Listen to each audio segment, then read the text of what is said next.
안녕하세요. 경제맥 진행의 정승인입니다. 지난밤 미증시는 이 차기 연준 의장에 대한 기대감, 즉 금리 인하에 대한 기대감을 계속해서 안아가면서 필라델피아 반도체 지수의 강세, 그리고 최근에 나스닥의 선행 지표가 된다는 분석이 나오고 있는 이 가상자산 시장이 급반등하면서 긍정적인 분위기로 흘러갔습니다. 오늘 우리 시장도 그 영향인지 큰 폭의 1.3% 정도 코스피가 상승하고 있는 부분이 확인이 되는데요. 11월 외국인의 매도세가 정말 거셌습니다. 그러던 외국인이 어제 코스피에서 1조 2천억 원 순매수 기조를 취하면서 반도체, 자동차를 중심으로 담아갔는데 오늘은 약간은 분위기가 다릅니다. 오늘 IT 투톱 중에서도 삼성전자로 매수세가 약간은 몰리고 있고 어제 자동차를 많이 샀던 외국인이 오늘은 약간 잠잠하면서 자동차에 대한 부분은 약간은 사그러드는 듯한 그런 분위기가 느껴집니다. 오늘은 또 원전, 증권, 여행 쪽이 눈에 띄면서 오늘 코스닥 대비 코스피가 아웃퍼폼하고 있는 분위기가 계속해서 느껴지는데요. 갑자기 날씨가 많이 추워졌습니다. 그래서 우리가 이 연말에 계속해서 시장의 분위기를 바꾸고 있기 때문에 어떻게 전략을 가져가면서 투자를 해야 할지 좀 중심 잡기가 어려운 시장이 이어지고 있습니다. 사실 이번 주 초반만 해도 코스닥이 강세를 보이면서 코스닥으로 우리가 기회를 잡아봐야 하나 많은 부분을 저희 방송에서 심도 있게 논의를 했었는데 다시 한번 시장이 코스피 쪽으로 강하게 움직여주고 외국인의 매수세가 들어오면서 우리는 여기서 어떤 투자 전략을 이어가야 할까랑 고민하고 계실 텐데요. 오늘 이 시간 전문가님 모시고 이에 대한 진단해 보도록 하겠습니다. 자, 우리 방송 중에 QR코드가 나갑니다. 이 QR코드를 스캔하시면 우리 방송에서 다 드리지 못하는 정보들까지 이곳에서 함께하는 공간에서 여러분들께 나눠드리고 있는데요. 방송 보시다가 내가 이 방송 보고 어떤 것들에 대한 전략을 좀 채우고 싶다라는 생각이 드신다면 옆쪽에 QR코드 통해서 많은 참여 기다리고 있도록 하겠습니다. 자, 오늘 전반적인 시장 상황 조금 더 자세하게 체크해드리도록 할 텐데요. 이하영 캐스터와 함께하도록 하겠습니다. 안녕하세요. 캐스터 이하영입니다. 간밤 뉴욕 3대 지수는 모두 반등에 성공했는데요. 비트코인의 매수세도 유입되고 있는 분위기고요. 전일 국내 시장은 코스피가 대형주 중심으로 상승폭을 더 넓히는 분위기였습니다. 오늘은 장 초반 살짝 흔들리긴 했지만 다시 회복하고 있는 모습이고요. 오늘은 반도체, 원전주, 증권주 쪽으로 상승세 보이고 있습니다. 이제 내년에 연준 의장이 교체 예정인데 그렇다면 오늘 우리 증시는 어떻게 흘러갈까요? 지수부터 먼저 확인해 보겠습니다. 오늘 반도체 투톱이 희비가 엇갈리고 있으나 반도체 중심으로 상승 압력을 받고 있는 모습입니다. 먼저 코스피부터 보시면 코스피 1.3% 상승한 4,046선 지나가고 있습니다. 코스닥은 오늘 반도체 원전주 소부장 쪽으로 분위기 좋고요. 현재 0.24% 상승한 930선 지나가고 있습니다. 이어서 수급 살펴보도록 하겠습니다. 오늘 SK하이닉스 쪽으로 외국인들이 팔고 있는 모습인데요. 코스피부터 확인해 보시면 외국인과 기관이 쌍끌이 매수세 이어가고 있고요. 외국인 200억 넘게, 기관은 3천억 넘게 매수하고 있습니다. 개인홀로 3,500억 넘게 매도하고 있는 모습이고요. 이어서 코스닥 보겠습니다. 코스닥은 개인홀로 매수세 이어가고 있고요. 개인 2천억 넘게 순매수 이어가고 있고 외국인은 1,200억 넘게 매도하고 있는 모습이고요. 기관은 200억 넘게 매도 우위 보이고 있습니다. 이어서 오늘의 특징주 보겠습니다. 오늘 시장에서 가장 눈에 띄는 종목은 삼성물산입니다. 삼성물산은 홍라희 관장이 보유한 지분을 이재용 회장에게 전량 증여한다는 소식에 강하게 움직이고 있는데요. 오전에 7%대 급등 52주 최고가를 쓰고 있습니다. 현재는 10.69% 상승한 24만 8,500원에 거래되고 있습니다. 이번에 증여되는 주식은 180만 8천여 주인데요. 증여가 마무리되면 이재용 회장이 삼성물산 지분은 20% 넘게 증가하게 됩니다. 여기에 더해 최근에는 미국 대형 프로젝트 북유럽과 루마니아가 협력해서 원전 사업에 대한 기대감도 커지고 있는 모습인데요. 또 엔비디아의 속행 공급 절반을 삼성전자가 맡는다는 점을 전반적으로 삼성에 대한 분위기가 지금 좋습니다. 또 미국에서 기술주가 다시 살아나면서 3D 프린팅 기술이 훈풍이 불고 있는데요. 로봇이나 메디컬까지 또 확장되면서 원전주가 훈풍이 불고 있습니다. 두 번째 특징주 두산 에너빌리티 가지고 와봤습니다. 두산 에너빌리티도 글로벌 원전 프로젝트에 대한 참여 기대감이 기대되고 있는데요. 현재 3.33% 상승한 77,500원에 거래되고 있습니다.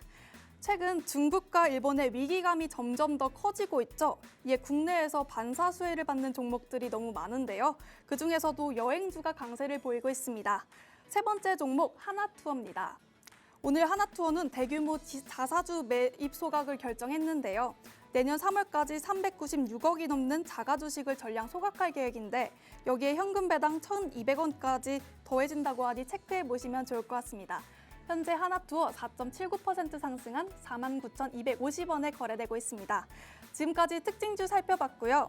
계속해서 저희 경제맥과 함께 하시면 좋을 것 같습니다. 지금까지 캐스터 이하영이었습니다. 네, 이렇게 시장 상황 체크해 봤습니다. 오늘 11월 5일 11시 6분 향해 가고 있는데요. 한유민 전문가 모시고 오늘 시장 먼저 체크해 보도록 하겠습니다. 반갑습니다. 예, 안녕하세요. 네, 오늘 시장 괜찮습니다, 분위기가. 그래서 오늘 시장 전반적으로 어떻게 보고 계신지 이야기 부탁드립니다. 예, 또 이렇게 항상 지난주만 해도 또 코스닥이 또 강세다. 또 이렇게 해서 우리가 코스닥을 봐야 된다 했는데 역시 우리의 예상과 시장은 항상 다르게 움직이는 것 같아요. 그래서 외국인들이 다시 이제 이번 주 수급이 매수로 돌아서는 것 같은 모양을 보이면서 다시 코스피로 이제 들어오는 것 같은데 근데 여기서 이제 그렇다고 해서 우리가 코스닥을 보지 말아야 된다 이렇게 보시면 안 될 것 같고요. 어떻게 보면 다시 한번 국내 증시가 상승 랠리를 펼치기 위해서 이제 코스피, 코스닥 이렇게 번갈아 가면서 상승하는 모습을 볼 수 있다 이렇게 생각이 들고요.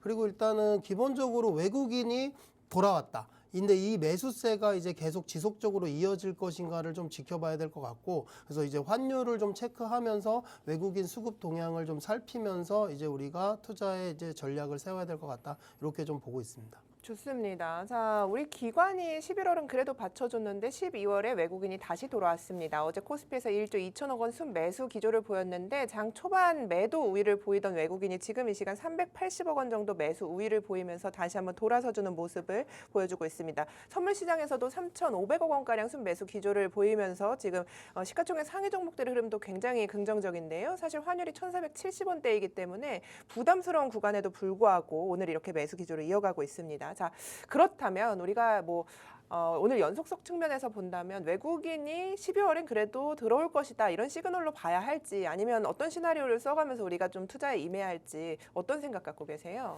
일단은 환율이 이제 최근에 좀 가파르게 오르다가 이제 1,470원에서 이제 더 이상 오르지 않고 조금 주춤하는 모습을 보이고 있는데 근데 이제 12월 이제 FOMC에서 금리 인하 가능성이 점점 높아지고 있는 상황이잖아요. 그래서 여기서 이제 뭐 금리 인하를 12월에 단행을 하게 된다면 26년에 추가적으로 금리를 인하할 가능성이 또 있기 때문에 그러면 이제 글로벌 자금의 유동성이 풀릴 수 있는 상황이다 이렇게 생각이 들고요. 그리고 이제 미국의 금리가 인하되면 당연히 달러 인덱스가 떨어질 거기 때문에 여기서 이제 또 원달러 환율이 조금은 좀 안정되지 않을까라는 생각이 들고 그리고 이제 또 BOJ 요번에 12월에서 또 금리 인상을 좀 시사를 했잖아요. 네. 그러면은 이제 요즘에 원화가 이제 엔화 약세에 따라서 약간 동조하는 현상이 있었는데 여기서 이제 좀 엔화가 다시 강세로 돌아서는 상황이 오면은 원화도 다시 한번 강세로 가면서 원달러 환율이 좀 안정을 찾지 않을까라는 생각이 들고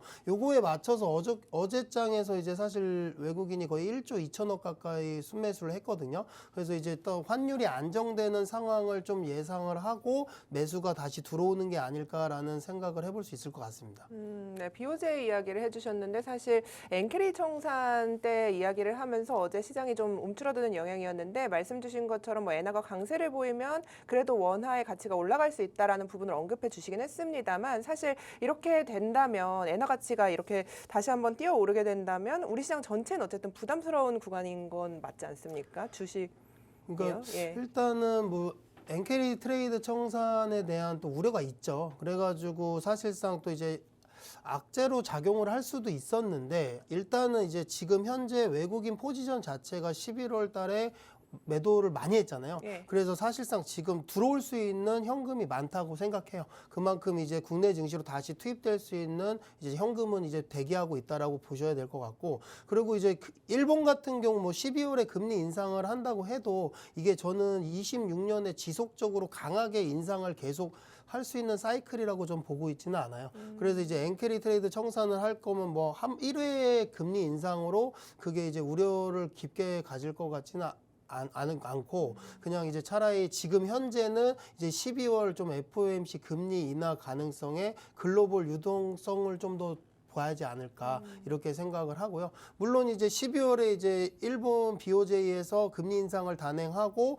만약에 26년에 다시 한번 또 이제 추가적인 금리 인상 사이클을 좀 시사를 한다면 그러면은 좀 모르겠는데 그 다카이치 총리 자체도 지금 어떻게 보면은 좀 재정 주치를 확대하고 있는 상황이잖아요. 그래서 그 상황 속에서 금리 인상을 하는 건 일본 내에서도 좋지 않은 시그널이 아닐까라고 생각을 해서 그래서 이제 NK 트레이드 청산 우려를 너무 이렇게 생각을 많이 하지 마시고 일단은 미국의 금리 인하에 좀 초점을 맞춰서 투자를 하시는 게 어떨까 이렇게 한번 말씀드려보겠습니다. 좋습니다. 자, 어쨌든 글로벌 증시에 큰 영향을 줄 만한 이슈, 일본의 금리 인상에 대한 이슈가 있긴 하지만 다가올 FOMC를 두고 시장을 조금 더 긍정적으로 바라보신다는 시각을 제시해 주셨습니다. 시장 이렇게 체크를 해보고 있는데 어쨌든 전반적인 큰 그림을 그려주시긴 했습니다만 오늘 삼성전자가 강세를 보이고 있습니다. 그런데 요즘 최근에 계속해서 삼성전자와 SK 하이닉스가 같이 간다기보단 약간은 퐁당퐁당하는 느낌, 오늘도 그런 분위기가 조금은 감지가 되고 있어서요. 삼성전자 쪽으로 어제 뭐 장 끝나고 나서도 이슈가 많이 나왔어요. 그리고 오늘도 뭐 증권가에서 14만 원 목표가 매수 의견 유지라는 레포트까지 확인이 되는데 삼성전자는 어떻게 지금 바라보고 계신지 사실 14만 원이라고 하면 업사이드가 굉장히 많이 열려 있다는 느낌이 들거든요. 지금 10만 원대 초반이기 때문에. 그래서 어떤 관점으로 지금 두 IT 투톱을 바라보고 계신지 궁금합니다. 오늘 삼성전자와 SK 하이닉스요. 그러니까 지난주에 사실 이 TPU와 GPU 얘기가 좀 가장 큰 이슈였잖아요. 그래서 이제 뭐 구글과 엔비디아가 이제 경쟁을 한다 이런 이야기가 있으면서 이제 엔비디아 밸류체인인 SK 하이닉스의 좀 주가가 지지부진한 모습을 볼 수 있는데 사실 저는 개인적으로는 뭐 TPU가 이제 공급을 한다고 하고 이제 여기서 뭐 엔비디아의 매출을 좀 가져간다 쳤을 때도 어떻게 보면 TPU에도 HBM이 들어가기 때문에 여기에 이제 삼성전자와 SK 하이닉스가 모두 납품을 하고 있는 상황에서 삼성전자와 SK 하이닉스 모두가 공급망이 확대됐다라고 생각을 하면은 삼성전자, SK 하이닉스 모두에게는 전 좋다라고 보면 좋으실 것 같고요. 근데 지금 최근에 이제 삼성전자가 좀 강한 이유는 저는 이렇게 말씀을 드려볼게요. 그러니까 메모리 반도체에 이제 어떻게 보면 가격이 전체적으로 상승을 하고 있는데 이제 HBM의 가격이 상승폭보다는 이제 레거시 반도체 이제 DDR5나 DDR4 뭐 이쪽 D램 가격 상승률이 더 커요. 그런데 그러다 보니까 삼성전자 입장에서는 HBM보다 사실 레거시 반도체 쪽에 이제 조금 물량을 좀 많이 생산을 할 수 있는 상황 속에서 어떻게 보면 이제 D램의 가격이 상승한다라는 거는 이제 삼성전자의 영업이익률조차도 더 높아지지 않을까라는 기대감에 삼성전자가 요즘엔 더 강한 추세를 보이는 것 같고요. 그리고 이제 TPU에 이제 어떻게 보면은 SK 하이닉스 같은 경우는 TPU에 이제 구글에도 HBM을 납품을 하지만 엔비디아의 비중이 큰 상황인데 삼성전자 같은 경우는 엔비디아의 비중이 크지 않은 상황에서 구글에 좀 HBM 납품하는 비중이 좀 크다고 해요. 그러다 보니까 이제 이 상황 속에서 삼성전자의 좀 수급이 좀 더 강하게 들어오지 않나 이렇게 한번 말씀드려 보고요. 그리고 이제 국내 증시 같은 경우는 요번에 이제 11월 수출입 데이터가 나왔잖아요. 근데 이제 뭐 1월부터 11월 누적 수출액이 역대 사상 최고치라고 지금 발표를 했고 그러다 보니까 현재 우리나라 기업들 자체의 이 실적 모멘텀 자체가 아직 꺾이지 않은 상황에서 이제 국내 증시 자체가 아직은 꺾일 상황은 아니다. 이렇게 한번 말씀드려 보겠습니다. 좋습니다. 자, 어쨌든 긍정적인 이야기를 좀 해주신 부분이 확인이 되니까요. 이런 투자 이야기들 참고해 보시기 바라겠습니다. 한 가지만 더요. 왜냐하면 지금 코스피에서 그렇다면 코스피가 지금 좋다는 가정하에 아까 이야기해 주신 부분이 코스닥에서 좋아질 것이다. 연말에 기대가 된다. 이런 이야기들이 주 초반에 월요일 뭐 이렇게 지난주 금요일의 연속성에 대해서 이야기를 했었는데 오늘 제약바이오 쪽 조정 폭이 좀 깊습니다. 그래서 어제까지만 해도 잘 버텨주던 이쪽이 약간 차익 실현 매물이 빠르게 나오고 있는 상황에서 우리가 이쪽에서 또 기회를 볼 만한 게 아이디어를 가져가야 할지 아니면 다시 한번 주도주 관점에서 반도체를 바라봐야 할지 포트폴리오 운용을 좀 어떻게 하면 좋을까요? 사실상 뭐 반도체는 당연히 중장기적으로 좀 가져가야 되는 거고요. 뭐 네. 이게 단타성으로 반도체 섹터를 보시면 안 될 것 같고. 근데 이제 제가 봤을 때는 이제 코스피 지난주 목요일, 금요일장에 코스피는 좀 약세였는데 이제 코스닥만 좀 강했잖아요. 근데 그 상황 속에서 이제 이번 주 들어서 코스피만 지금 상승하고 코스닥은 좀 주춤하는 모습인데 여기서는 당연히 제약바이오와 2차전지가 가지 않으니까 뭐 못 가는 상황이겠죠. 네. 근데 이거는 제가 봤을 때는 이제 조금 금요일에 이제 9월 PCE 발표가 있거든요. 네. 근데 물론 사실은 뭐 9월 달 PCE 발표를 가지고 좀 판단하기엔 좀 그렇지만 네. 이제 FOMC 이전에 나올 수 있는 경제 지표가 지금 딱히 없는 상황에서 네. 이제 그러면 PCE 발표를 앞두고 약간의 좀 숨고르기를 하는 게 아닌가 이런 생각을 지금 해볼 수 있고요. 어떻게 보면 여러분들 뭐 9월에 이제 PCE 발표가 물론 괜찮게 나온다고 하면은 금리 인하 가능성이 더 높아지겠죠. 그런 상황 속에서 이제 그 뒤에 이제 거기서 바이오 섹터나 2차 전지 섹터에서 다시 한번 상승 랠리가 나올 수 있다. 그렇게 말씀을 드리고 그렇게 되면은 다음 주에 이제 뭐 12월 10일에 FOMC 이제 여기서 금리 인하를 한다라고 가정을 하면 다시 한번 상승을 하겠죠. 그러면 지금 이렇게 눌릴 때는 매수 기회다. 이렇게 한번 말씀을 드려볼게요.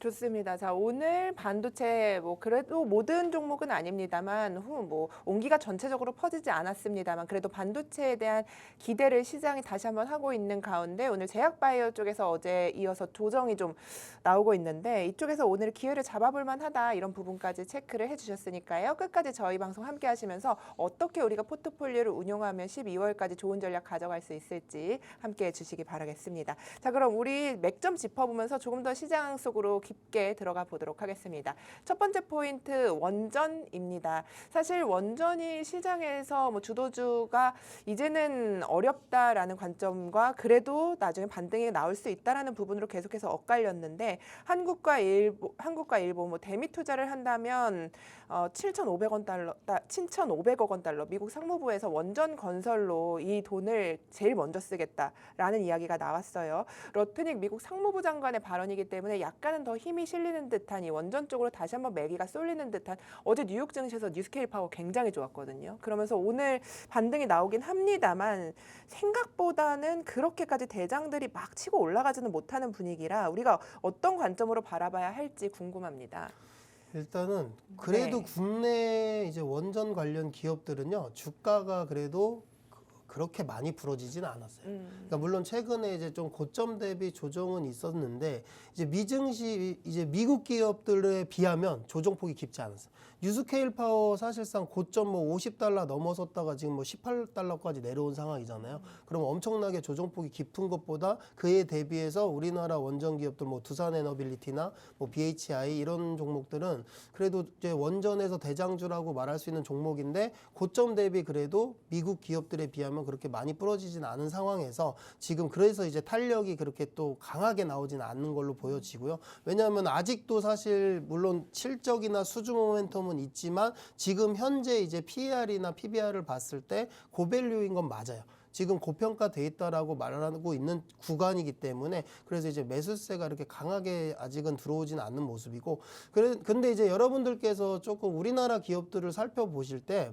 원전만 한다고 보시지 마시고 대부분 이제 원전을 하는 기업들이 이제 발전소 이제 기자재나 이제 전체적인 이런 전력 관련해서 이제 사업을 영위하고 있기 때문에 원전으로만 바라보지 마시고 이제 AI 수요 증가에 따라서 당연히 전력 소비량이 증가하고 이 발전소 인프라를 계속 확장하고 있잖아요. 그렇기 때문에 이제 좀 바라봐야 되는 섹터다. 근데 좀 중장기적으로 바라보시면 좋을 것 같다. 이렇게 한번 말씀을 드려볼게요. 좋습니다. 자, 중장기적으로 바라볼 만한 모멘텀이 생겼다라는 이야기를 해주셨는데 사실 중장기적이라고 하면 우리가 어디까지 언제까지라는 부분도 있을 것 같아요. 왜냐하면 당장 이쪽이 가시화되지 않는다는 생각 아래서 우리가 중장기적이라면 뭐 어느 정도를 끌고 가야 이게 가시화될 때까지를 끌고 가라는 말씀이신지 아니면 그래도 뭐 연초 연말 뭐 이런 생각을 하고 계신 건지가 궁금합니다. 일단은 예. 뭐 그냥 원전이라는 뭐 그게 가시화될 때까지 가지고 가셔라 이런 말씀을 드리는 게 아니고 예. 사실상 그러한 기대감에 주가가 다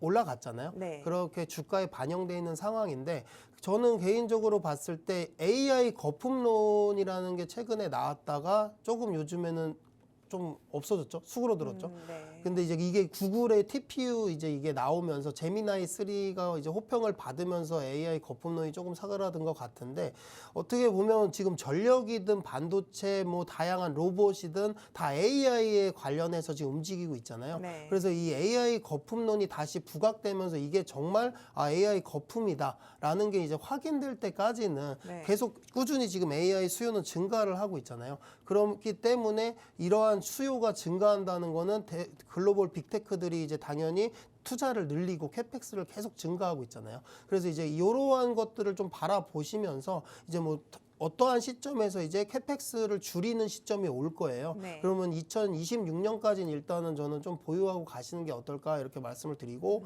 뭐 내년에 이제 증시 자체가 무너질 수 있는 상황이 올 수도 있죠. 그거는 누구 뭐 다 확답을 드릴 수는 없고 이제 2026년 그래도 전 상반기까지 기업들의 실적이 이제 꺾이지는 않을 거라고 보기 때문에 그때까지를 저는 한 중장기적으로 보시라 이렇게 말씀을 드리는 거예요. 좋습니다. 자, 여러분께서도 원전 지금 보고 계신다면 이런 생각을 하실 것 같아요. 사실 최근에 원전이 많이 눌렸습니다. 뭐 두산 에너빌리티만 보더라도 고점 97,000원까지 갔다가 저점이 71,200원으로 확인이 되는데 최근의 구간만 봐도 77,000원 구간에 있거든요. 그런데 어쨌든 박스권 위로까지 크게 치고 올라오지 못하고 있어요. 지금 21선 올라오긴 했습니다만 윗꼬리를 계속 달고 있는 구간에서 우리가 지금 대장주를 바라봐야 될지 아니면 원전에 투자의 기회를 찾는다면 뭐 어떤 쪽에서 찾아봐야 할지 아이디어 있으신지 궁금한데요.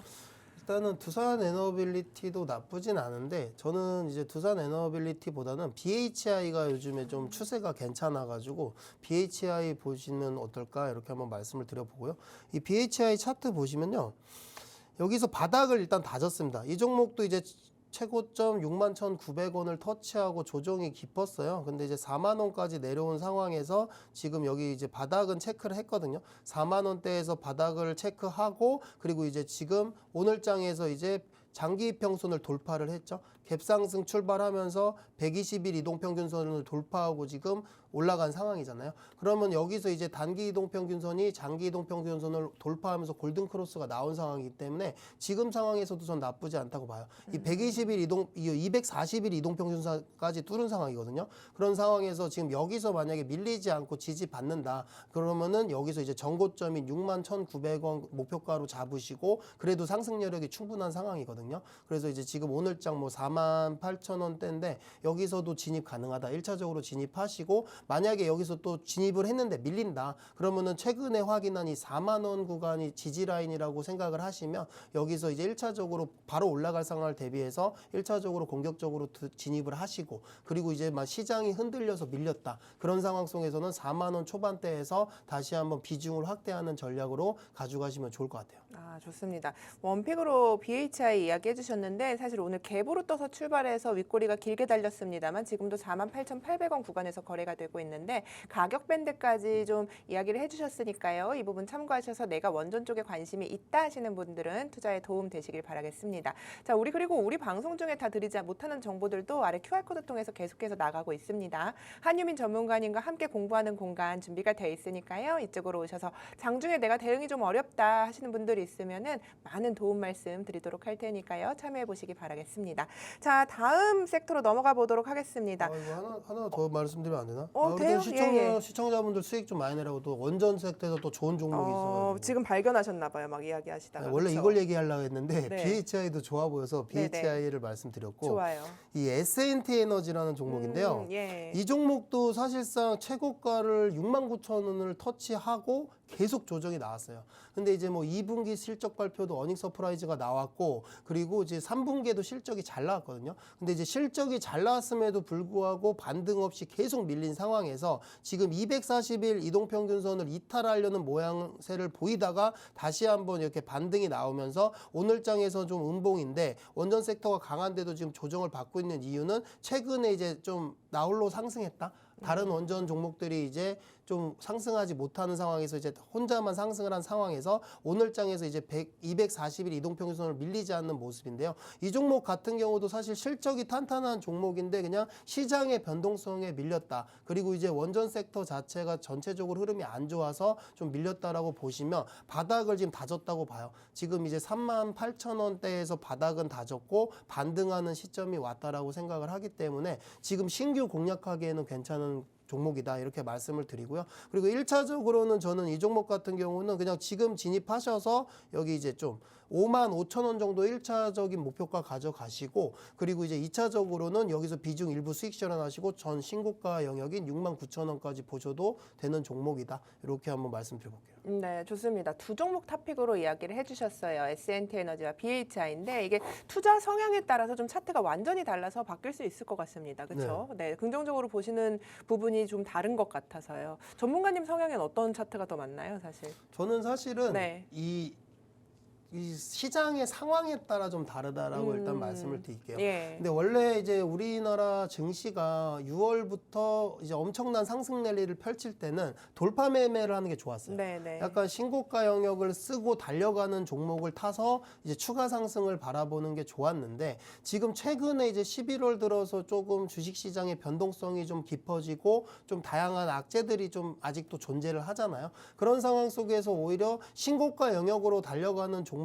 잡았다가 물리는 경향들이 생기더라고요. 그래서 이제 지금 현재 상황에는 아직은 변동성이 존재하는 상황이니 좋은 종목이었는데 좀 최근에 그냥 시장 흐름 때문에 눌려 있었던 종목들 이런 종목들은 이제 저가에서 바닥을 다진 종목들이 꽤 많아요. 지금 뭐 사실은 코스피 지수는 4,000포인트를 유지하면서 사실 고점 대비 그렇게 뭐 많이 빠진 상황은 아닌데 어떻게 보면 3,800까지 밀렸다가 이렇게 반등하는 상황 속에서 삼성전자랑 SK 하이닉스 이렇게 조금 반도체 쪽으로 먼저 수급이 들어오면서 이렇게 소외된 종목들이 아직도 남아 있어요. 회복하지 못한 종목들. 근데 이제 그 종목들 중에서 재무제표상으로 이제 아직 실적이 탄탄한 종목들은 결국에는 다시 한번 반등할 여지가 무조건 남아 있기 때문에 그런 종목에서 이제 여러분들끼리 아이디어를 가져가시면은 사실 조금 더 큰 수익률을 내지 않을까 이렇게 한번 말씀드려보겠습니다. 좋습니다. 자, 원전에서 많은 힌트 드렸는데요. 참고해 보시기 바랍니다. 또 전문가님께서 한 종목만 얘기해 주셨다가 또 욕심이 나셔가지고 두 종목까지 언급해 주셨어요, 여러분. 그러니까 이 투자에 참고해 보시기 바라겠습니다. 자, 두 번째 이야기로 넘어가 보도록 하겠습니다. 방산입니다. 사실 푸틴과 이 트럼프 그리고 우크라이나의 만남이 어떻게 될까 많은 분들이 촉각을 좀 기울이셨을 텐데 종전안에 대해서 5시간 논의를 했다고 합니다. 그런데 푸틴이 일부만 동의했다 이런 소식들이 전해지는데요. 일부 제안에 대해서는 부정적인 반응을 보였다 외신들이 이렇게 전하고 있는 상황입니다. 뭐 사실 지금 자세한 종전 협상에 대해서 어떤 부분을 부정적으로 밝혔는지에 대한 것은 언급이 되지는 않았습니다만 아마 영토 문제일 것이다 이런 이야기들이 시장의 지배적인 지금 구조인데요. 사실 뭐 종전이 빨리 되게 만들려고 지금 어쨌든 미국의 대통령은 마음이 급한 것 같은데 약간은 지금 또 잡음이 나왔다는 관점에서 우리가 방산주, 재건주를 어떻게 바라봐야 할까 다시 한번 체크해 보도록 하겠습니다. 자, 방산 쪽이 어쨌든 이 종전의 이야기가 나왔을 때 이야기가 쏙 들어갔었고 큰 폭의 하락이 나왔습니다. 대체로 큰 종목들이 더 낙폭이 깊었고 오랜 시간 조정을 겪고 있는 양상인데 방산 쪽에서 투자 아이디어 갖고 오신 건가요? 뭐 최근에 사실은 이제 어떻게 보면은 조선방산 원전이 올해 이제 기존 주도주였잖아요. 그러면서 이제 하반기부터 반도체 섹터가 이제 강하게 올라온 건데 근데 저는 아직 방산 섹터가 실적 모멘텀이 없어졌다라고 보기는 어렵고요. 그리고 뭐 이제 러시아 우크라이나가 뭐 종전을 한다 쳤을 때 여기서 뭐 우리나라 국내 기업들의 매출이 줄거나 이런 상황은 아니라고 보고 있어요. 그래서 이제 사실상 근데 그러한 이슈 때문에 사실 최근에 조정폭이 너무 깊은 상황이었고 그런 상황에서 어떻게 보면 좀 많이 깊이 내려오고 다시 한번 이제 반등할 수밖에 없는 상황이 와 있다라는 생각이 들어서 이제 조금 투자 아이디어로 기존 주도주였던 방산 섹터가 이제 아예 이제 하락 추세로 전환되는 게 아니고 이제 조정이 끝나고 반등하는 시그널이 왔다. 이렇게 말씀드리면서 오늘 장에서 사실 방산 종목들 내가 지금 보유하지 않은 사람들은 이제 담아가시면 좋을 것 같고, 그리고 이제 뭐 최근에 고점에서 물리신 분들 있으실 거 아니에요. 네. 방산 종목들. 그러면 이제 좀 저점 다지고 반등하는 상황 속에서 이제 단가를 낮출 수 있는 또 오늘장이 되지 않을까 해서 방산을 한번 가져와 봤어요. 방산 쪽에서 좀 이슈가 있는 종목들을 살펴보는 게 좋겠다. 그리고 그간 많이 내렸다는 데서 아이디어를 좀 차용하셨다고 했는데 오늘 대장주도 말씀하신 대로 약간 강세를 보이는 부분이 확인이 돼서요. 어떤 종목 보면서 우리가 좀 그런 힌트를 얻어보면 좋을까요? 일단은 뭐 방산에서는 하나에어로스페이스를 빼고 얘기할 수 없으니까 하나에어로스페이스 먼저 말씀을 드릴게요. 네. 하나에어로스페이스가 사실은 100만 원까지 돌파하면서 이제 뭐 황제주 등극 이런 얘기도 많았잖아요. 네. 근데 그게 불과 몇 개월 전입니다. 오래되지도 않았어요. 근데 이제 뭐 최고가 110만 원을 돌파하고 사실 어제장에서 좀 의미가 있었어요. 어제장에서 이게 79만 원대까지 빠졌었어요. 네. 그래가지고 이 100만 원 넘던 주가가 70만 원대까지 다시 내려왔다라는 좀 어떻게 보면 그 상황 속에서 저가 매수세가 들어오는 거를 체크를 했고, 그렇기 때문에 240일 이동평균선은 깨지 않고 이제 여기서는 이제 80만 원대면은 최근에 여러분들 뭐 하나에어로스페이스 주가가 100만 원 넘어갔을 때만 생각해 보셔도 90만 원대만 오면 들어가야겠다 이런 생각하신 분들 많으셨을 거예요. 근데 막상 또 지금 80만 원대인데도 못 들어가실 거예요. 더 왜냐면 빠지지 않을까? 추세적으로 봤을 네. 때 좀 하락 추세를 걷고 있는 것 같아서 그런 느낌이 들 수 그렇겠죠. 있습니다. 그렇기 예. 때문에 어떻게 보면 또 여기서 두려워하신다는 거죠. 네. 그렇게 두려워하실 때 주가는 올라갑니다.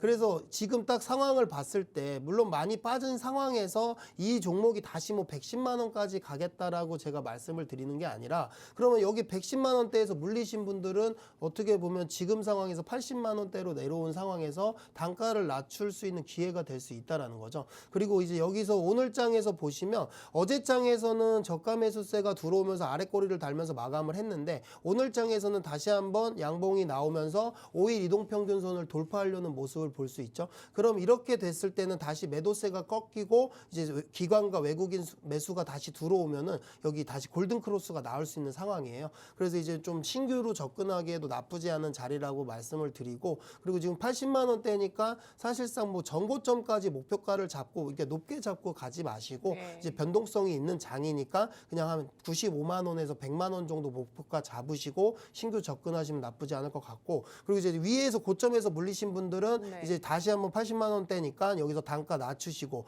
조금 이제 평균 단가 이상으로 올라갔을 때 비중 축소하시면서 단가 낮추시는 전략 가져가시면 좋을 것 같습니다. 좋습니다. 자, 하나에어로스페이스 이야기를 해주셨는데 어쨌든 조정 폭에 대한 이야기를 해주셔서 대표적인 종목 한 종목 더 보고 싶은데 현대로템이 사실 굉장히 조정폭이 더 깊거든요. 16만 4천 원대를 지지하고 계속 꼬리를 달고 올라오긴 합니다만 그래도 추세가 굉장히 전환이 됐는데 앞서 본 하나에어로스페이스처럼 오늘 양봉을 띄웠습니다. 그래서 이 두 종목에 대한 어디서 더 기회를 찾으면 좋을지 대형주를 본다면 이런 이야기 해주셔도 좋을 둘 것 다 같아요. 괜찮은데 예. 제가 봤을 때는 현대 로템도 지금 괜찮습니다. 그러니까 하나 에어로스페이스 네. 대장주라서 먼저 말씀을 드렸는데 네. 오늘 어제장에서도 딱 보시면 십자도지 캔들 딱 나오고 어제장에서도 이제 더 이상 밀리지 않겠다는 의지를 보여주는 의지가 캔들이죠. 있어요. 그죠? 예. 그런 의지를 보여줬고, 그리고 오늘장에서도 장 초반에는 다시 한번 17만 원을 깰 듯한 액션이 나왔었어요. 예. 좀 밀리다가 반등이 지금 나온 상황인데 요거는 이제 저점을 좀 어느 정도 체크를 했고 이 17만 원대에서는 강하게 매수가 들어온다. 이렇게 생각을 해보시면 이 종목 같은 경우도 지금 신규 접근하기엔 괜찮은 종목이다 이렇게 말씀을 드리고요. 아직 이제 캔들이 5일 이동평균선을 돌파는 하지 못했지만 오늘 이렇게 좀 무의미하게 이렇게 매수세가 들어오면서 양봉을 뜨고 여기서 턴어라운드 할 수 있는 상황이에요. 그러면 이제 뭐 내일장에서 다시 한번 연속성 있게 양봉이 출현하면서 여기 5일 이동평균선 위에 이렇게 올라가는 상황이면 여기서부터는 다시 한번 밀리지 않고 상승 턴어라운드 하는 상황이 나올 수 있다. 그래서 지금 현재 신규 접근도 가능하다. 이렇게 한번 말씀드려볼게요.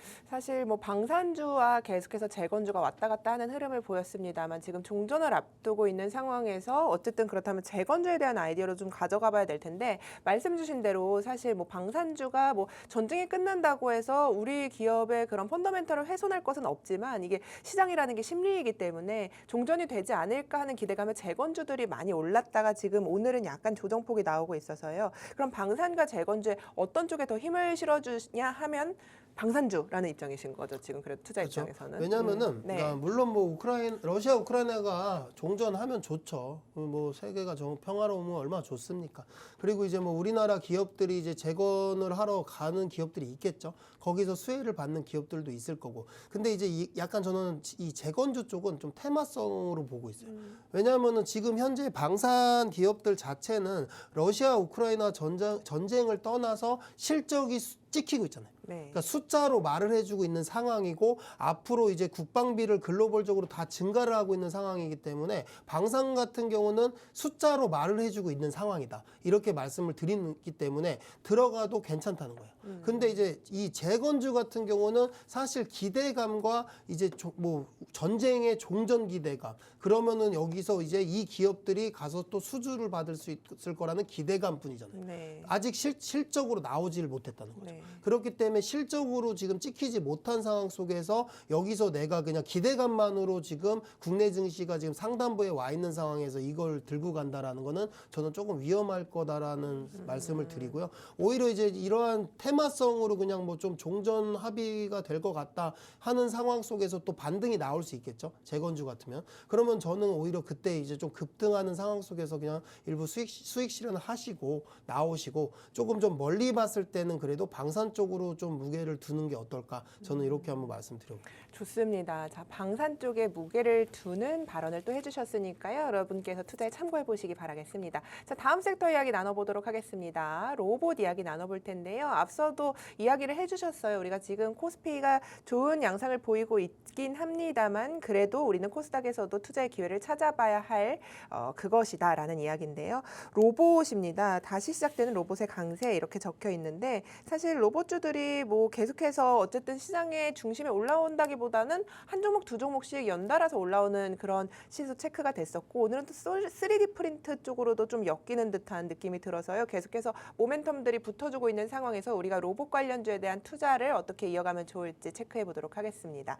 자, 이게 사실 아까 실적을 얘기해 주셔서 로봇 쪽에서 우리가 어쨌든 지금 강한 종목을 더 봐야 할지 실적이 찍힐 만한 기업을 봐야 할지 아니면 어떤 대기업과 연결고리가 있는 대형주를 봐야 할지 로봇도 너무나 네. 많은 이제 뭐 휴머노이드 로봇, 산업용 로봇, 뭐 관절 막 이렇게 세분화가 너무 많이 돼서요. 로봇이 좋은 건 알겠는데 그러면 로봇의 어느 쪽을 가장 지금 중점적으로 생각을 하고 계신 거예요? 투자 관점에서? 지금 제가 이제 최근에 이제 로봇 섹터들에서 강한 슈팅이 나오는 종목들을 바라보면은 이제 원래 이제 이 하반기 말고 여름철까지만 해도 이제 글로벌 뭐 빅테크들과의 연관성 뭐 이런 대기업들과의 협업 가능성, 뭐 지분 투자, 뭐 이러한 이슈로 가는 종목들이 좀 많았었는데 네. 지금 이제 10월, 11월 달에 들어서는 좀 부품 쪽이 좀 잘 가는 것 같아요. 뭐 감속기나 액추에이터 네. 이런 쪽이 잘 가는 것 같은데 그러니까 이유를 제가 찾아보니까 이런 것 같아요. 지금 현재 미국과 중국 뭐 이쪽에 비해서 우리나라가 이제 휴머노이드 로봇에 대해서는 조금 아직은 기술력이 부족하다라는 상황인 것 같고요. 근데 이제 그거에 반면에서 이제 예를 들면은 뭐 테슬라가 이제 휴머노이드 로봇을 계속 상용화하고 발전을 한다고 쳤을 때 그러면 양산을 한다고 했을 때 중국 기업들의 부품을 사용하지는 않을 거예요. 그렇죠. 그러면은 여기서 어떻게 보면 로봇 부품 액추에이터나 이러한 감속기 쪽에 이러한 부품들을 한국 기업들에서 찾을 거라는 거죠. 그렇기 때문에 좀 약간 그쪽에서 좀 슈팅이 나오는 것 같고 아무래도 좀 매출을 빠르게 찍힐 수 있는 기업들. 그러니까 이제 휴머노이드 로봇으로 따지면 이제 우리나라에서는 레인보우 로보틱스를 봐야 되는데 이제 뭐 삼성전자가 대주주로 있기 때문에 어떻게 보면 레인보우 로보틱스를 봐야 되는 상황인데 사실 다른 종목에 비해서 주가 탄력을 못 봤거든요. 그런 걸 봤을 때는 아직 조금 휴머노이드는 먼 미래라고 생각을 하는 것 같고 지금 상황에서는 이제 뭐 공장 자동화나 이러한 뭐 좀 부품 쪽 이러한 좀 감속기 쪽 로봇 종목들을 보시는 게 어떨까 이렇게 말씀을 드리고요. 그리고 이제 최근에 이제 좀 자동차 부품 회사들 중에서 여기서 신사업으로 이제 뭐 자율주행이나 로봇으로 이제 신사업을 확장하는 기업들이 있어요. 그러면 어떻게 보면은 다른 이제 로봇 사업만 하고 있는 종목들을 봤을 때는 매출이나 영업이익이 찍히지 않기 때문에 사실상 계속 이제 발전 가능성에 대해서만 투자를 해야 되잖아요. 근데 이제 뭐 자동차 부품 회사 같은 경우는 기존에 이제 어느 정도의 매출이 있고 캐시카우가 있는 상황 속에서 새로운 신사업에 대한 투자를 하는 거기 때문에 그런 쪽으로도 좀 보면은 좀 안전하게 내가 로봇에 대한 좀 성장 가능성에 투자를 하실 수 있지 않나 이렇게 한번 말씀드려보겠습니다. 좋습니다. 자, 감속기 액추에이터 쪽을 이야기해 주셨어요. 그리고 수요 측면에서 더 많은 고객사들이 찾을 것이다. 그리고 중국의 반사이익을 얻을 수 있다는 관점에서 또 이야기를 해 주셨는데 사실 오늘 로봇 관련주들이 막 크게 시장에서 주목을 받는다기보다는 약간은 잠잠한 종목들이 좀 많아서요. 우리가 이럴 때 기회를 잡아봐야 한다는 말씀이신 거죠? 근데 뭐 오늘만을 얘기하는 게 아니고요. 예. 최근에 로봇 흐름이 좋았어요. 그러니까 맞습니다. 사실상 지금 연속 거래일 계속 상승 중인데, 근데 이제 이 속에서도 상승이 좀 급등이 나오는 종목이 있고, 그냥 좀 뭐 적당한 양봉 정도 나오는 종목도 있고, 그리고 좀 빠지는 종목도 있고 이런 상황인데, 근데 오늘 전체적으로 좀 강한 모습이에요. 근데 지금 봤을 때 이제 뭐 현대무벡스 같은 경우도 지금 보시면은 이제 최근 갑자기 이제 딱 바닥 다지고 상승하는 모습이죠. 그러면 이런 종목 같은 경우는 최근에 로봇 섹터들이 근데 또 전체적으로 이렇게 다 비슷했어요. 차트가. 고점을 찍고 이제 다 이렇게 조정이 깊은 상황에서 지금 이렇게 돌아 나오는 상황이거든요. 그러면은 지금 현재 구간에서도 좀 신규 접근도 가능하다. 이렇게 말씀드리고요. 왜냐하면은 거의 대부분 이렇게 N자형 패턴을 그리면서 올라가는 상황이기 때문에 지금 이렇게 지금 단기 이동 평균선이 중장기 이동 평균선을 다 돌파하고 올라가는 상황이잖아요.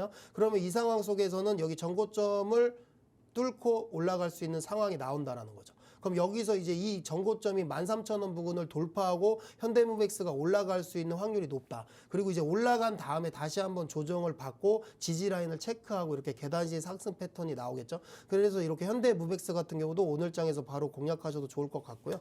그리고 지금 뭐 보시면 오늘은 이제 로보스타가 좀 많이 오르는데, 로보스타는 이제 현대가 아니라 LG전자가 이제 대주주로 있는 회사예요. 그래서 이 종목도 지금 또 차트 보시면 비슷하죠. 최고가인 10만 원 돌파한 뒤에 조정이 깊었죠. 그래서 6만 원대까지 조정을 주고 다시 한번 이게 5일 이동평균선이 지금 상향 돌파하는 지금 골든크로스가 나온 상황이잖아요. 그럼 오늘 장에서도 사실은 지금 기존 보유하시는 분들은 홀딩이고요. 신규 접근도 좀 나쁘지 않다.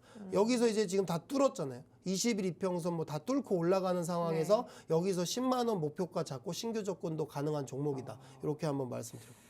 좋습니다. 자, 공격적인 매매를 해도 괜찮은 구간이다라는 이야기까지 해주셨는데 사실 그렇다면 여기서 우리가 투자 아이디어를 찾아본다면 어떤 종목일지 궁금한데 사실 이 종목에 대한 것들은 지금 관점이 특징주로 살펴봐 주신 거잖아요. 그렇죠? 네. 네네. 그래서 또 오늘 또 이런 쪽에서 종목을 준비해 주셨을지 왜냐하면 굉장히 긍정적인 이야기를 해주고 계세요. 지금 시장이 그렇게 막 엄청나게 로봇이 좋다기보다는 돌아 나오고 있는 구간인데 전고점에 대한 트라이를 계속 얘기해 주셔서 앞으로 긍정적으로 바라보고 계신 거죠? 그렇죠. 그러니까 로봇이 저는 이제 뭐 물론 숫자로 찍히지 않는 종목들도 많습니다. 네. 이제 뭐 적자 있는 회사도 많고 한데, 그래서 이제 로봇 종목 중에서도 옥석 가리기는 필요하다라고 일단 말씀을 드리고요.